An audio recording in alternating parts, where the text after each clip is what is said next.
Aéroport international de Bolé à Addis Abeba, un des plus gros sites de trafic aérien en Afrique et donc de trafic d'espèces sauvages protégées sur le continent. Pour y répondre, l'Éthiopie a décidé de créer une nouvelle unité de police dédiée dont les bureaux se trouvent ici, dans cet enclos en plein air. Et pour cause. Ces nouveaux policiers de l'aéroport, les voici. Jaspar et ses collègues sont des chiens de détection entraînés pour trouver non pas de la drogue ou des armes, mais des espèces sauvages de contrebande dans les bagages des voyageurs. L'aéroport est une plaque tournante internationale pour les voyages. C'est la porte d'entrée de l'Afrique grâce à la compagnie Ethiopian Airlines, à ses bons résultats et à sa taille. C'est une belle connexion entre l'Afrique, toutes les régions d'Afrique et l'Asie, où se trouvent les marchés communs comme la Chine, le Cambodge et le Vietnam. Donc notre choix est basé sur des données et des preuves.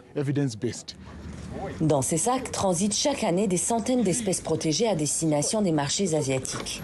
Interdites à la chasse et à la vente, elles font l'objet d'un trafic lucratif, comme cette défense d'éléphant ou ces cornes de rhinocéros, prisées pour leurs vertus médicinales et aphrodisiaques supposées. Nous appliquons la loi dans les zones protégées en utilisant nos rangers, notre force d'intervention.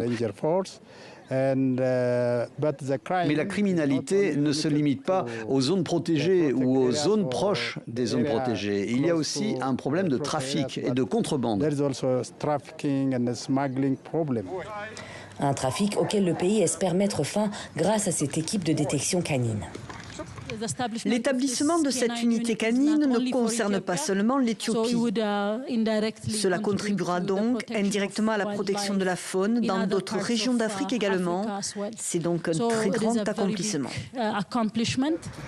Selon l'Office des Nations Unies contre la drogue et le crime, le commerce illicite d'espèces sauvages est évalué à 20 milliards de dollars américains par an. 4000 espèces animales et végétales, pour la plupart menacées, en sont victimes.